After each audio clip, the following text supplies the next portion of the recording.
Welcome to The Explainer. Today, we're diving straight into Nepal, where a massive crisis is literally exploding onto the streets. It's a huge story about digital triggers, some really deep-seated anger, and a whole generation that's finally saying enough is enough. Let's start with a number, 19. And, that number really sets a tragic tone for everything we're about to talk about. 19 people are confirmed dead. This is the worst unrest the country has seen in decades. It's just staggering. You can just feel the tension, right? You've got soldiers patrolling the streets, an indefinite curfew has shut down the capital, the entire nation is on a knife's edge. So the big question is, how on earth did things get to this breaking point?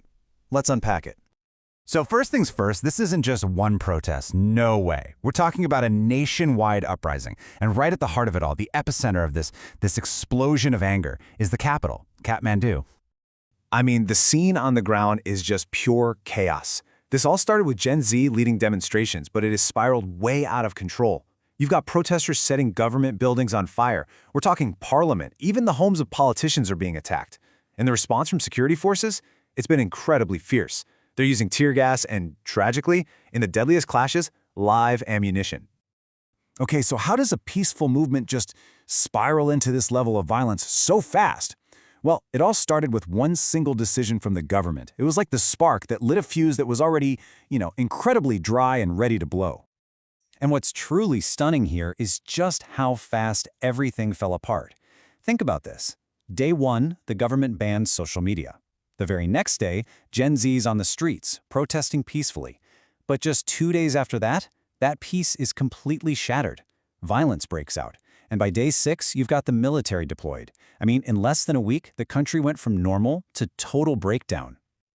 So, as you can imagine, the sheer ferocity of this uprising has kicked off a massive political crisis.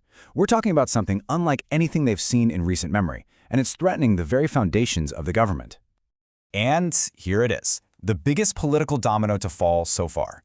In what is just a stunning development, the Prime Minister, KP Sharma Oli, has resigned. He was facing just immense pressure from the streets. This is a huge deal, and it really shows you just how powerful this movement has become. And the fallout, well, it's touching every single part of the country. This goes way beyond just a political crisis. Let's talk about the human cost for a second. Casualties are rising, hundreds are injured, the infrastructure is literally crumbling. Buildings are burned, the main airport is shut down, and that, of course, creates a serious humanitarian problem. You've got hundreds of travelers just stranded. But look, to really get what's going on here, you have to look past that social media ban. That was just the trigger, right? The spark. The fuel for this massive fire, well, that's been piling up for years and years. And if you want to understand the real grievance at the heart of all this, you just need to know one hashtag. Hashtag NepoKids. It's this incredibly powerful shorthand for an entire generation's frustration. They see a system that's just rigged. A system where the kids of the political elite get all the opportunities, all the connections, while everyone else is left to face unemployment and a completely stagnant economy. And this quote here from a young protester right there on the streets of Kathmandu, I mean, it just says it all, doesn't it? You can feel this powerful sentiment that this isn't just another protest. For them, it's a generational fight, a fight for the entire future of their country. So yeah, this isn't about one thing. It's the crushing weight of everything. It's the corruption, it's the widespread youth unemployment, it's the feeling of systemic nepotism. It's all of it. It's this really potent mix of economic despair and just total political disillusionment that is finally boiled over. Okay, so let's zoom out for a minute. Because this crisis, which started internally, it isn't staying within Nepal's borders anymore.